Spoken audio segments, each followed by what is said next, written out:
Antarabi mai kayan zaki. Ya kuke? Lafiya lau Antarabi mai madara. Wallahi la wannan kuma me matsalar shi? Antarabi wani abokin mu ne yake fama da istimna'i. Muna so da mu kai shi gurin da ta alhikima ne ko kuma da ta lagwale.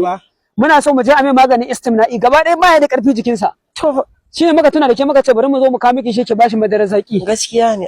To gurin magani amma dai 2000 za ku bada gaskiya. Aba Antarabi. Antarabi yanayin da yake ciki gaskiya.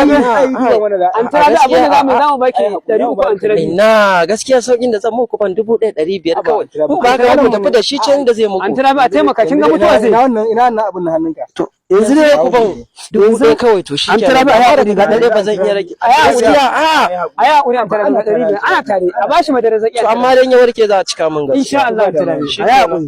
Yana. Bashin. Ka mu gani? Ko ya fara samun lafiya. Da saura zai ma samu. Zai samu. Ya na tun munafiki yana kwacewa. Aba. Fito mu gani. Shege ya bude. Ya warke. Kai.